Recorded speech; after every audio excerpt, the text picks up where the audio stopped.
What have you found?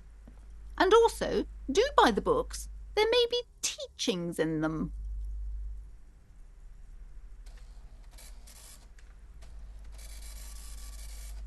A novelty dice maker? Well, spit it out. Why does she need the dice? For some kind of sorcery? Sometimes they use the ankle bones of sheep.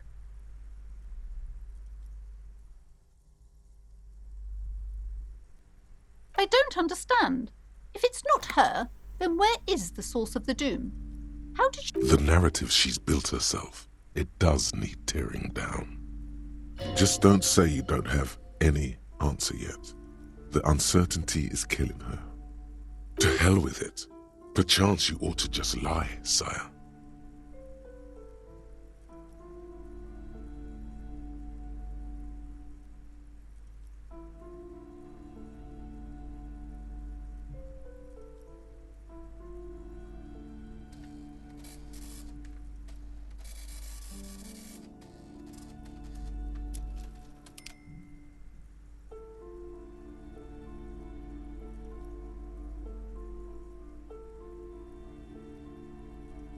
You're telling me that you went in there and didn't find out anything about the curse?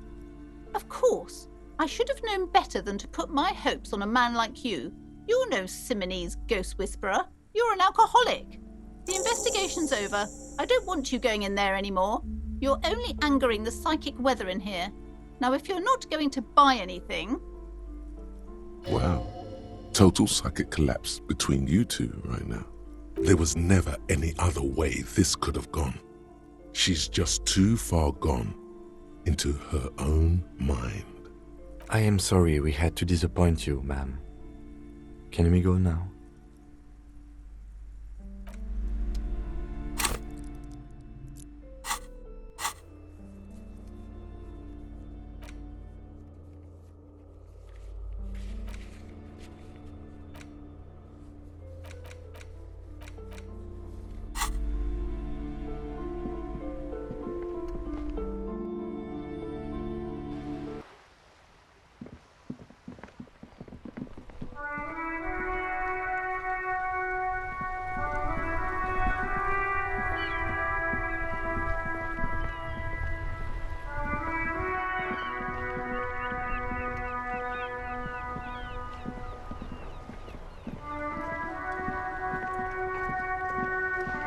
Officer, care to play a game with the lonely old man?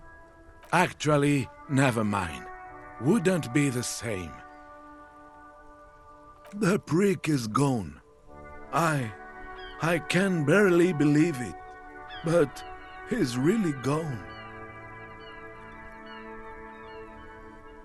Hell, most likely. He was an absolute Kent. His hungry little heart finally gave out. The dock workers found him in the guard booth this morning.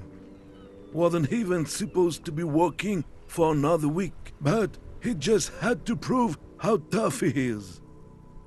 Did he feel like he has to prove he can still pull his weight? Doesn't need handouts? Guess he was about to head home, 'cause when the dock workers found him, he was wearing civilian clothes and not the coquette uniform I saw him in all the time. Sometimes I thought he was wearing it just to piss me off. Now the joke's on him, 'cause he's gonna be buried without it. No, René was the most stubborn man in Revachol. Nothing you or I could say would ever push him to do anything. The man was completely immovable. I repeat, an absolute Kent. Even his old army buddies didn't want him around. He was like an old viper. The only people who could stand to be around him were Jenny and me.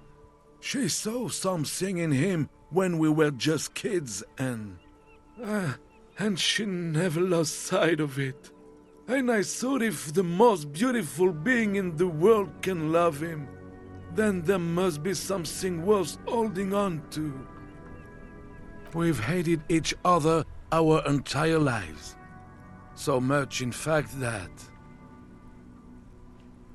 Yes, I loved that angry prick.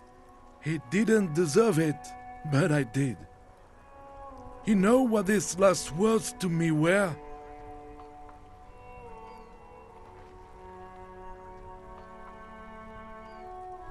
In Guillaume's time, you'd have been shot without trial. That's what he said to me. He lived a cunt, and he died a cunt.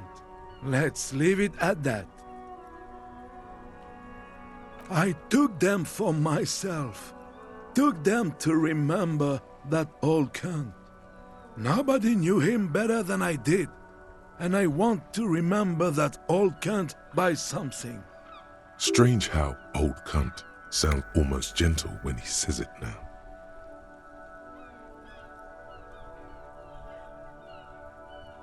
Let me see. This was 60 years ago. We all went to that parade. Young René looked so happy, and Jenny... I'm sorry, officer. I just... Thank you. Thank you for this little memorabilia. It really means the world to me. That was nice. A small thing for us, but invaluable to him. He probably didn't even know René had the photo. Yes, we are both very sorry for your loss. It is what it is. Part of life, really. But to know someone for 79 years, then one day they're just gone. I just don't know anymore. About anything, really.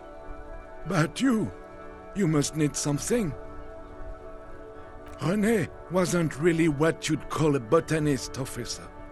And believe me, he didn't like Insulindian lilies. That's their old name, dating back to the time of kings and crests, and all that other stuff he loved so much. There were many reasons, but mostly it was the communals. They called them the bells of revolution. I guess in the end, the Insulindian lilies were just another piece of the whole Insulinde. The royalists had to surrender to the Mazovian insurgents. It doesn't really matter anymore. Yes? What about René? Yes. It is... I just don't know anymore. About...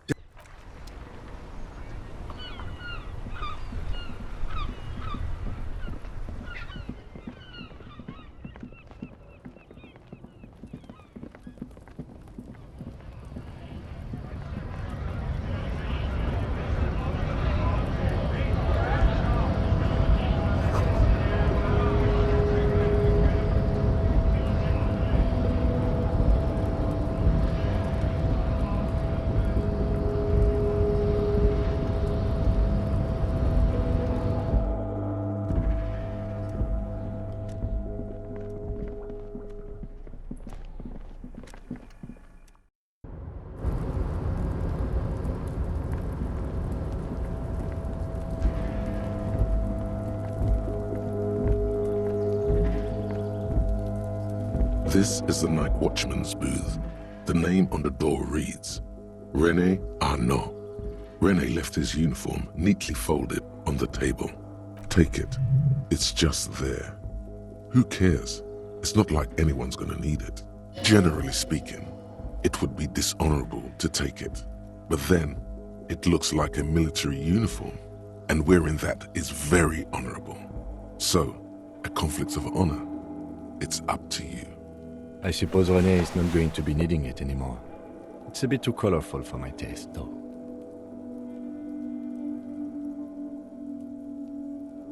Fantastic. Try not to wear it with other similarly colorful clothes, okay?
The door seems to be locked, conclusively.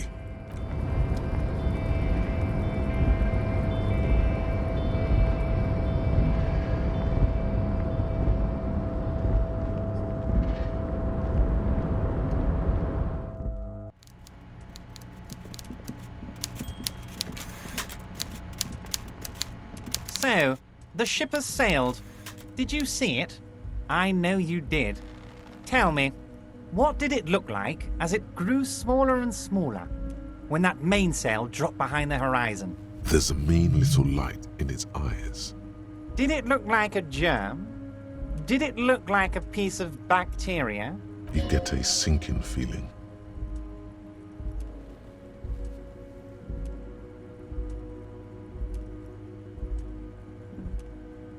You wanted us to relay all this information to her. That this is a takeover? That I want a war? God, I hope you also told her about the drug trade. They absolutely hate getting their hands dirty with that. You can kill 1 million people, but if you do something the police doesn't like, well, then you're out of the yacht club. Goodbye, you inhuman fuck.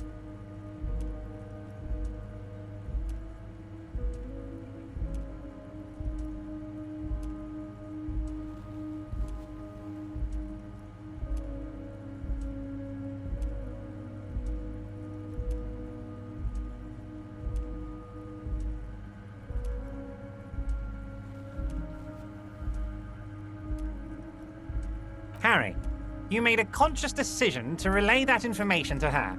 You could have kept it for yourself.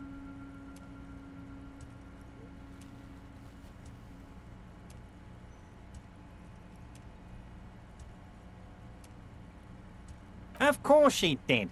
Rich people have the best stories about all the interesting things they've done and seen, all the beautiful places they've been to. It's just sentimentalism. She can afford to be sentimental, and she can afford to lose as well. What was always going to happen? We take the harbour, and she fucks off to Ozon, uncorks a bottle of wine, calls her partners, and says they need to distance themselves from this nasty business before the big shit spinner splashes everyone. Only difference is the Union doesn't have to lose 2,000 men to machine gun fire.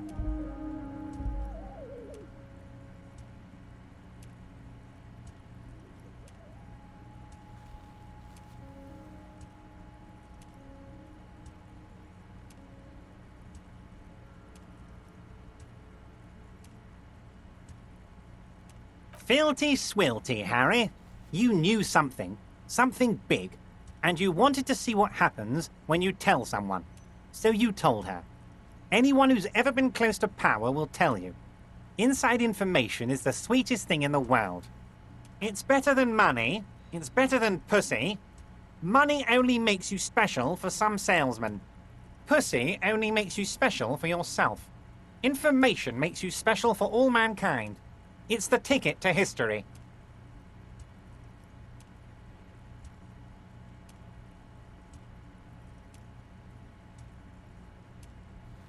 Right on, Harry. What you did was participate in history. When history calls, you have to pick up. You had no choice. None of us ever do. A hard disco cop like you, I knew you weren't one to resist temptation. You know what, Detective? I am going to leave this out of my reports, and I suggest you leave it out of yours, too. Just look at the three of us. The three careless boyaderos. Good times, good times. Okay. Hell yes, it is. Now, there's a whole lot of work to do. For me and for you. I suppose there was a reason you came here, so let's get to it. What can I help my best friend and comrade with today? My. She's quite the looker, Harry. You can't imagine how pleased I am the two of you are reunited. Tell me, was it difficult to convince the pigs to give it up?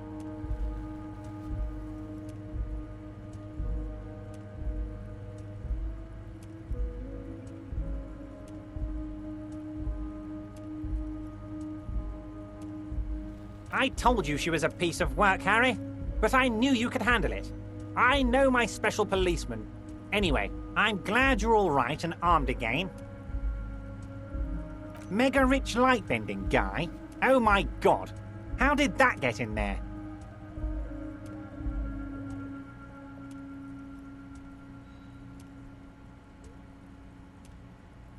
Damn it to hell, Harry! I specifically told my guys to check all the containers for mega rich light-bending guys.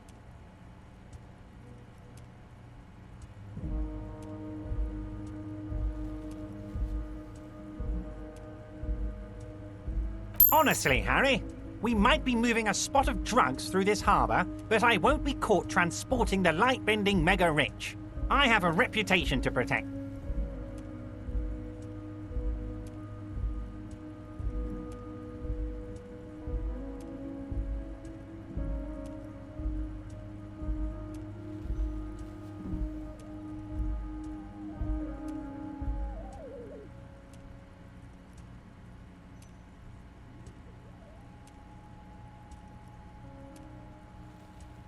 No, they're not.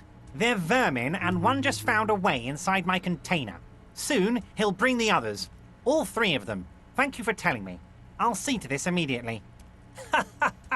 I shudder to think what you're going to tell me next, Harry.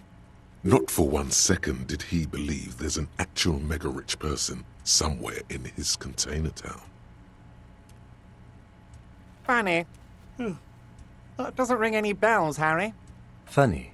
She was trying to set up a narcotics operation in the old church on the coast. Oh, that a cell. Yes, I do seem to remember sending a pretty young thing down there to liven up the place. Get some hypnotic music in there.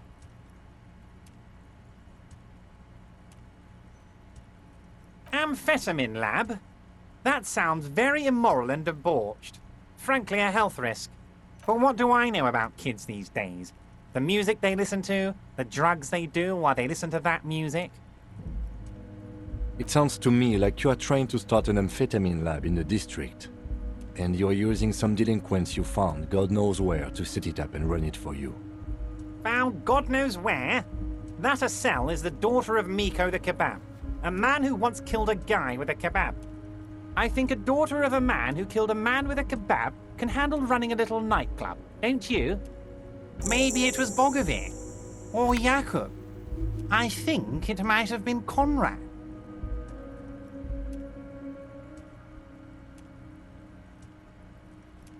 A nightclub? Harry, I'm an old-fashioned guy. After work, I like to listen to some rock and roll music and have a non-alcoholic lager. Nightclubs don't interest me. But here I am, talking about myself, when you have much more important things going on.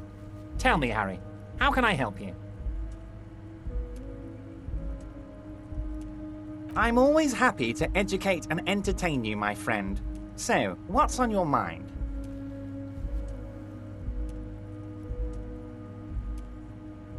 Very nice, Harry.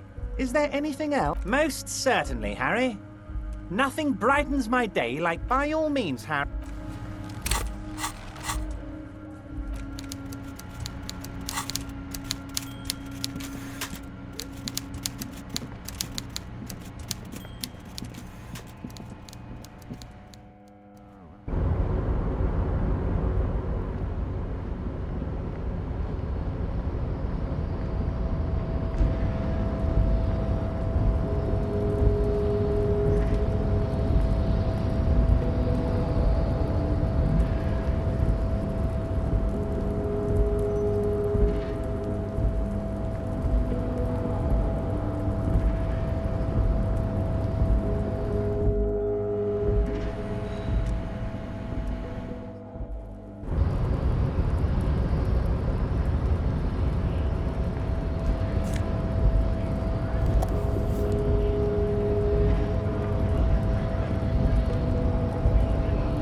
Hola, Wandering Man. How can I...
There's something feral crouched between the rocks. Something primal, something forbidden. There, by the water. Intriguing.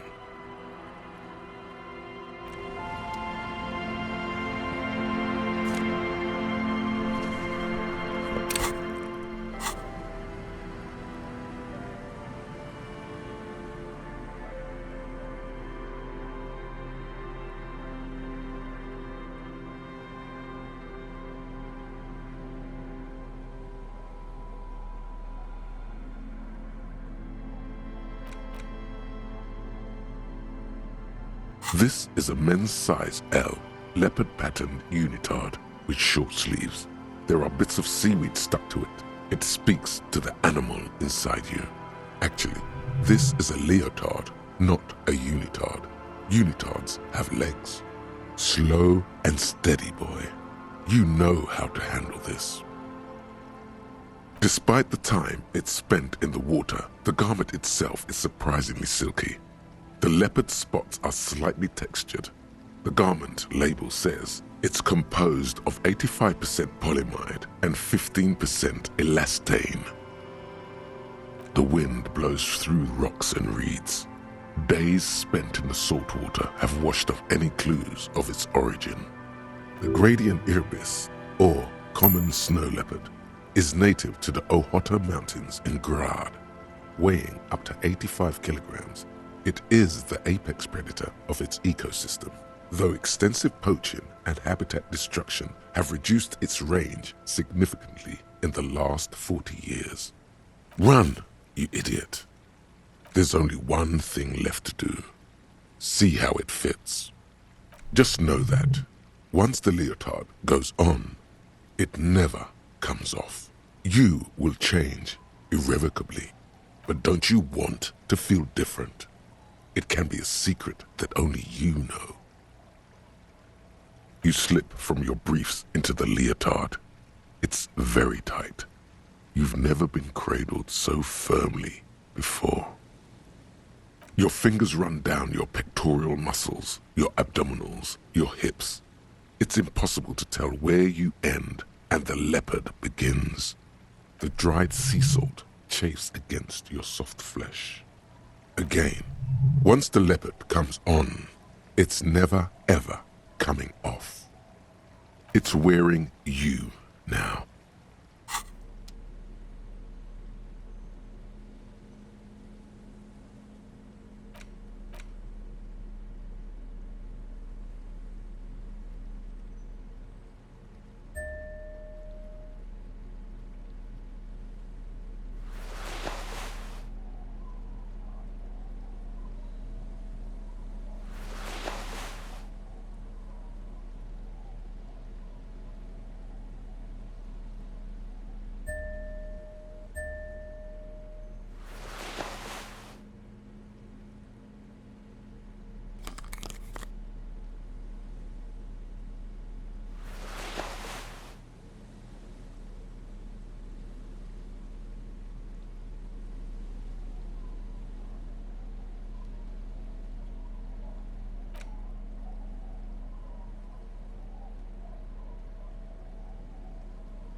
Yes?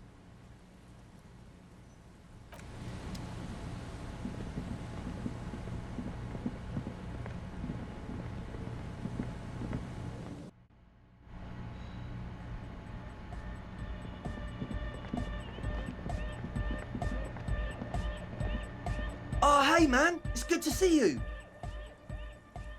Goodbye, officer.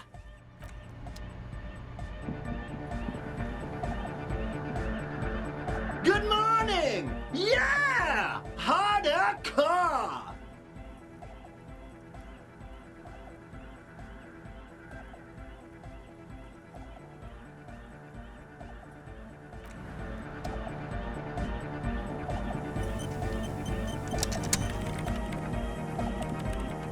Yes, what is it?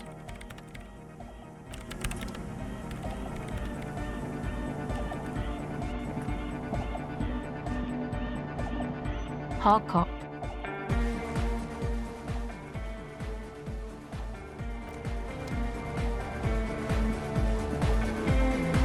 Yo, man. What's on your mind?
Suddenly, your entire body is paralyzed. Aggressive white noise fills your skull. A strange pain, like you've never felt before. Through the static, you hear a woman's voice. It's like 1,000 radio stations are being blasted into your head all at once. But her words are the only ones you can make out. I know you're feeling pretty uncomfortable right now. Don't move too much or fight it. That'll just make it worse. Can't say it's a pleasure, officer. I was really hoping not to make your acquaintance. But here we are. As she says the word officer, you feel a spike in the agony. It sounds like the entire radio frequency range is screaming directly into your neural pathways. No, buddy, that's not going to help. You can't shield yourself from this. It's an entirely new type of experience. Way worse than all the previous ones. Don't focus on the pain. Focus on doing your job. Tell her she's under arrest.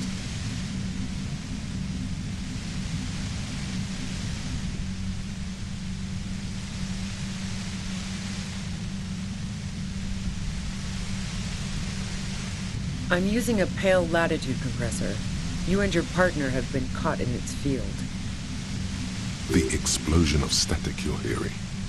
It's the ULAN frequency, blasted from that pale emitter that Angus mentioned. Saw my equations? You've been sniffing through my lorry, right? I expected as much. I am a bit surprised you knew what you were looking at.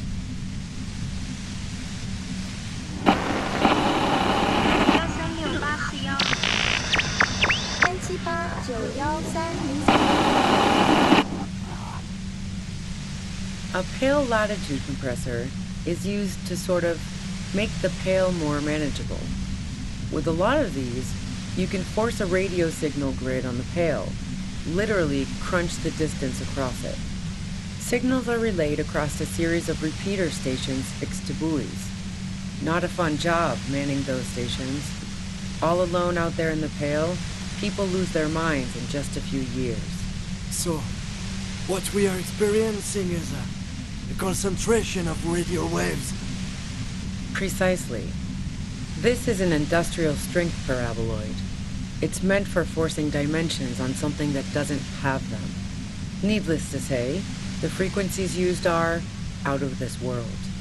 At the upper limit is the large prime number generator station. It's used specifically for pale latitude compression. That's why you may be hearing some numbers. But you might also hear, or think you're hearing, local radio chatter. She likes telling you about the machine. Keep her talking. Look for an opportunity to break loose. I built it myself. And she's proud of it too, as she ought to be. This is way beyond your abilities. That's illegal. I'm guessing it's patented. But we are beyond that, aren't we? Oh yeah, way beyond.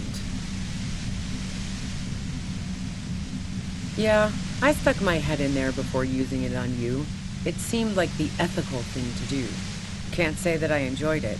The field was weaker, but I can imagine what you're going through.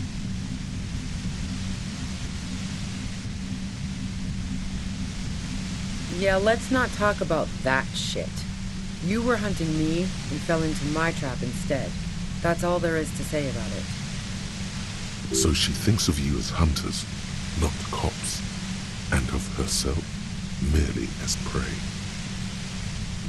No. Once I shut down the compressor, the pain will end. It may take a few minutes for you to steady yourself, though. It's a bit like waking out of a very confusing dream.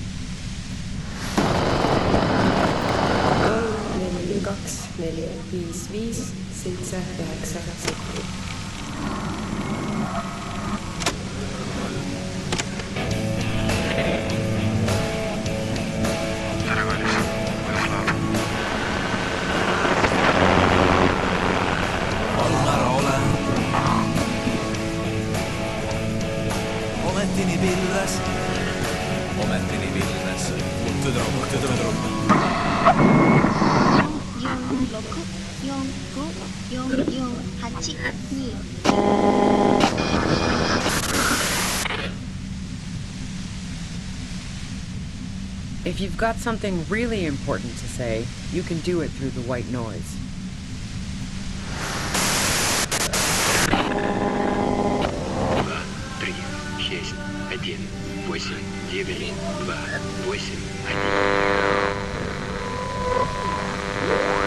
You're looking for a deal on mattress. Scream! At Ember!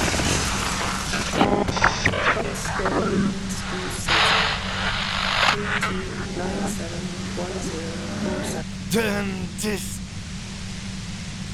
God damn it. Fine. If you really want to talk, I can dial it down. I've also got a gun, by the way. The gun she's carrying is a two-barreled front loader, not like the murder weapon. Well, it doesn't feel much better, but you can form sentences now. Thinking doesn't seem to hurt as much. There's only 3 meters between you and the machine. If you keep her distracted for long enough, be careful when you make your move. That'll be it for questions. Bide your time. I heard you in the passages, and I've been preparing for quite a while. So you found my shack, huh? I'm not surprised. Her tone is bitter. She thinks she's been betrayed. So nice. That's one knife I didn't want to find in my back.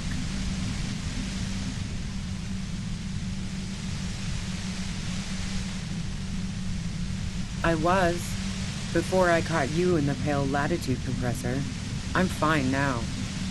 That's her admitting the bullet was an emergency exit. No, I didn't do it. I only helped stage the lynching, though I doubt that makes much of a difference to you. So she says she didn't do it, and she doesn't trust you. Is it you specifically, or the citizens' militia that she distrusts? Who ratted me out, by the way? Was it Titus? No, he wouldn't have broken first.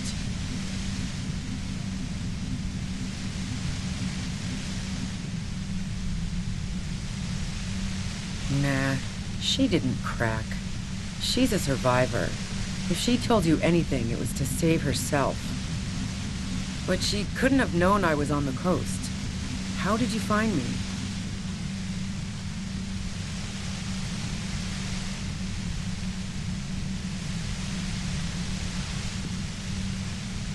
Oh, fuck. Took some convincing my ass. And those guys liked me, I know it. If this is what happens to people whom people like... A dull despair is creeping into her voice. How the fuck do the rest of you get by?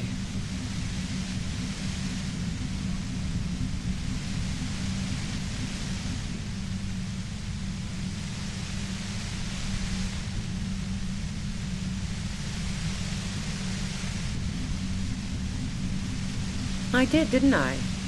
Now you've come for me. Fuck them all the same. That did make her forgive them, a little.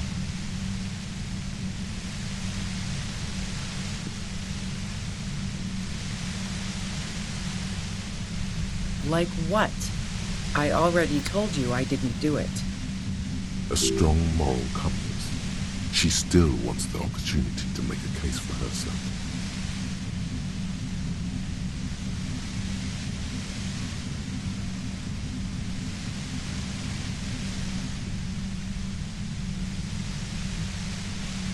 Man, I was with the boys the whole night. I hope they at least bothered to impress that upon you.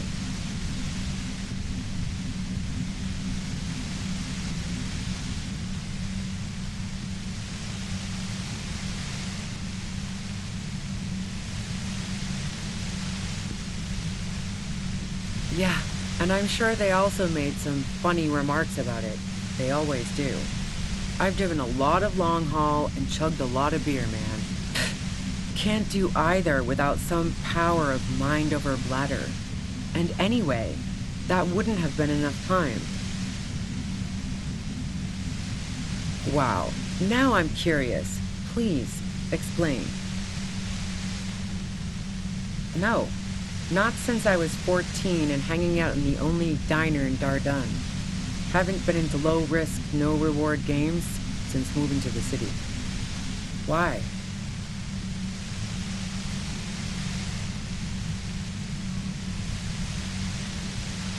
Yeah, and probably some ghosts from the time of the suzerain.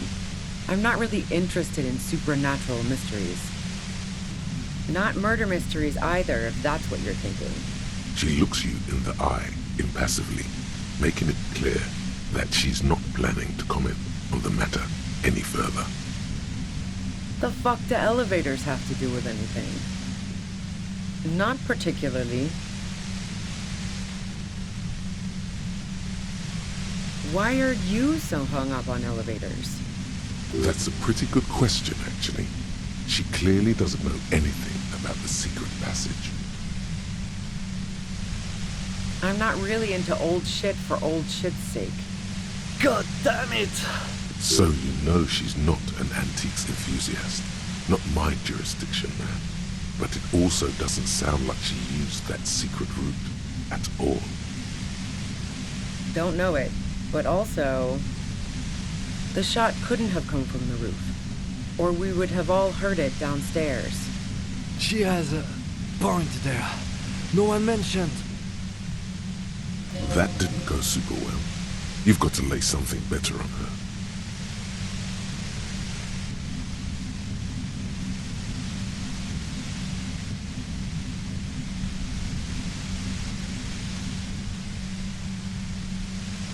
So, Heart of Gold Tommy fucked me over too. Never trust a musician. That really comes as a blow to her.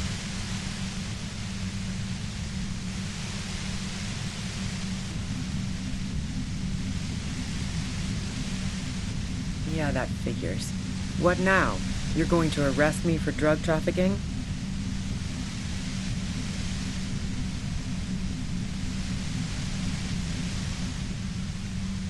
Man, it's to get away from all that murderous shit that I left Jamrock, my previous employer, for the Union. She deliberately avoided naming the mob she worked for. You might be able to find this out later. I got lucky being a dispatcher. Never had to do any of the really dirty work myself. This gun has only been used for self-defense against serious scum. There. It's going to be easier to reach the machine now. Based on what I've heard about you, you are serious scum.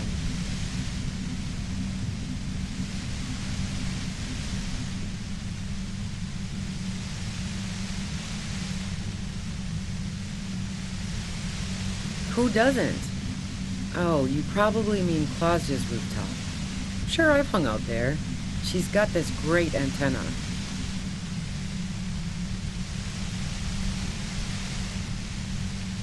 The view's pretty bomb, too. But you might say the antenna was the main attraction there, yeah. Along with Claudia. It's very powerful. I used it to tune into RCM frequencies. That's how I knew to be prepared for your arrival.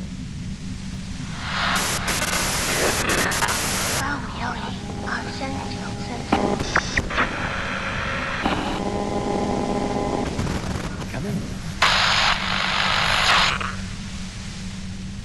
Yes, I'm sure. And anyway, as I said before, the shot had to have come from afar. No. Gifts of flowers and candy aren't really my style.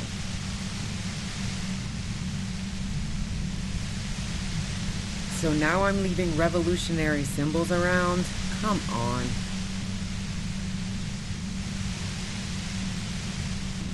No, I did not. I didn't like him. Hardened mercenaries aren't particularly likable types. Plenty of broken people who don't come with that kind of body count. Besides, they're paid well for what they do. Yeah, sure. And I didn't like Wild Pines sending in those foreign hirelings. Me and a fuck ton of other people around here. She didn't hate him, okay? I'm listening. And?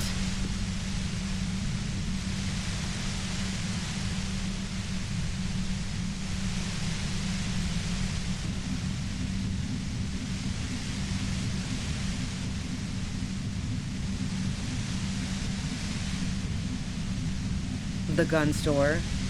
Trigger Happy Jacks. What did you think? That I'm going to squeal on my gun supplier? Sorry, I'm not that kind of gal. Sure don't. A breech loader? No. Never really got into weapons trafficking. Especially not old weapons. They break too often, and you don't want unhappy customers among gun collectors. Yeah, evidence. Yeah? Where? More questions before doing anything.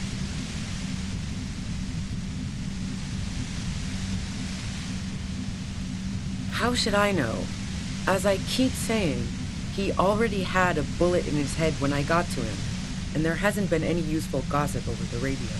Those rings around her eyes. Her tired voice. She's been staying up late, listening in on the conversations crisscrossing Martinez. Police radio? You've been following the case? Who hasn't?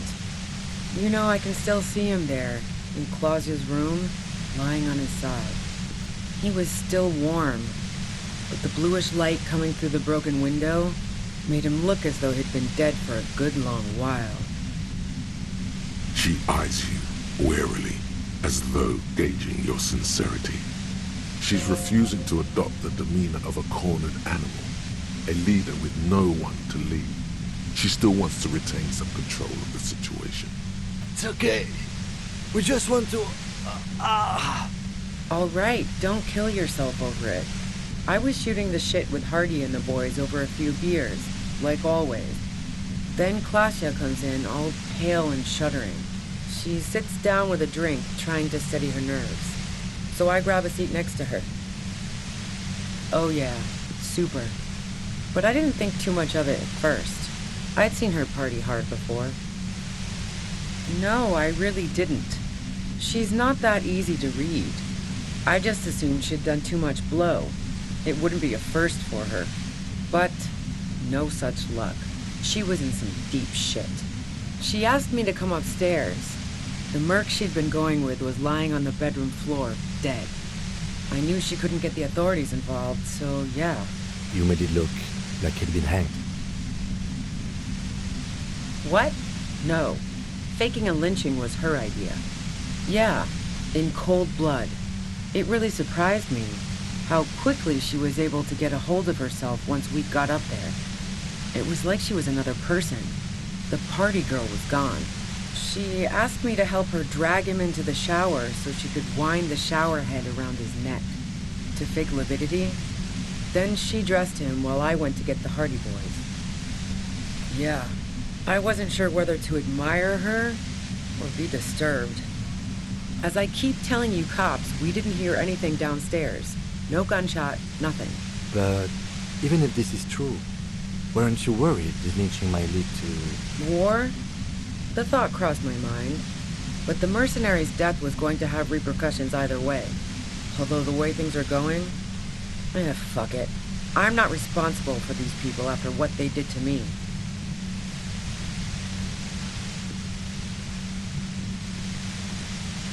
I saw you roll into town.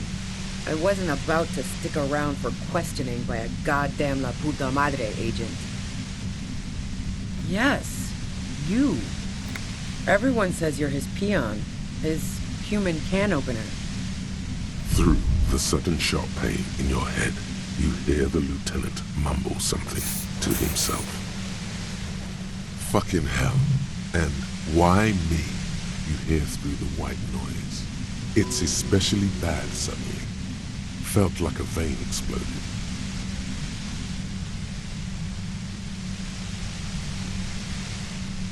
Everyone in Jamrock, the cops, the criminals, why do you think I'm holed up in here with a goddamn death ray waiting for you? If she knows that about you, she must know your real name too. Harry Dubois. One corrupt motherfucker with the disco pants and a funny tie. Agent to La Puta Madre. So she knows your name. That doesn't mean you're on the tape.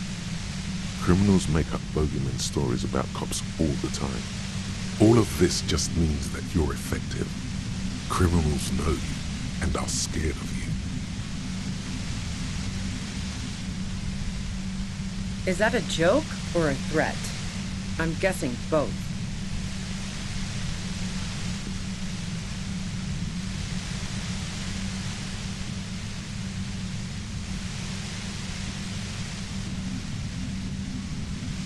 Yeah, sure. She doesn't believe you. I'm sure La Puta Madre himself will explain it all to you soon enough.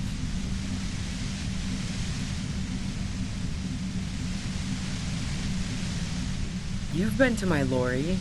You think the biggest player in Jamrock appreciates competition? And now I have Harry Can Opener in my lair. Fucking Titus. I thought we had an agreement, she thinks. This was not supposed to happen. Wait, one thing, possibly small, but she said you rolled into town. Was that you singular or plural? She might know something.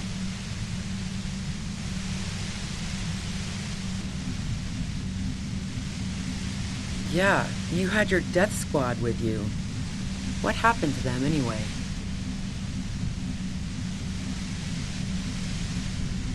Well, it wasn't this scrawny dude. You had 2 guys and a lady. The guys looked pretty buff.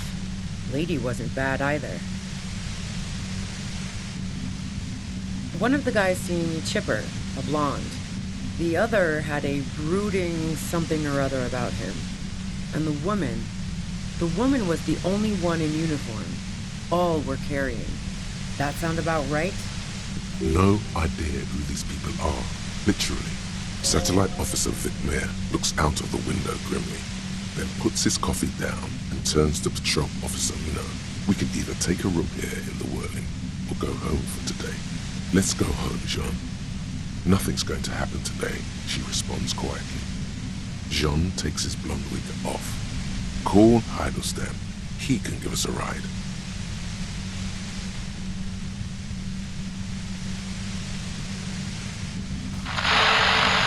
Friction, lock, set. Don't leave me here. Please leave. Fantastic. I've got to get on the road. Then you can go find your friends. Unless you have anything pressing to ask me.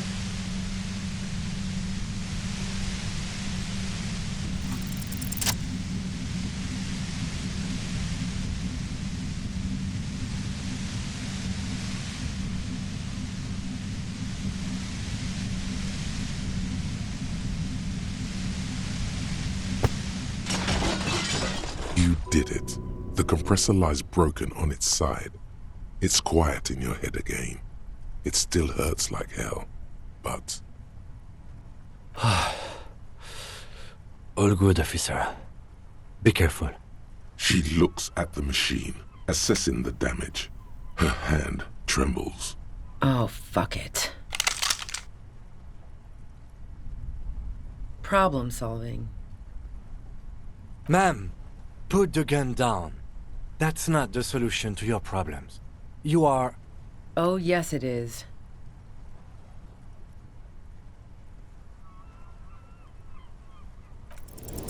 You should know the words to say. You've been here yourself. So why is it not coming to you?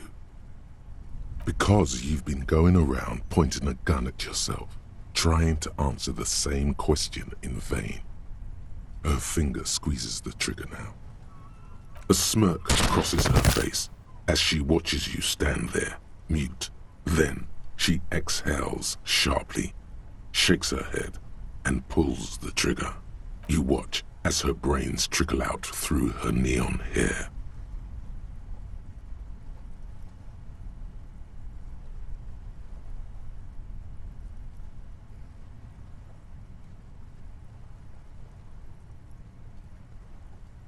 Fuck.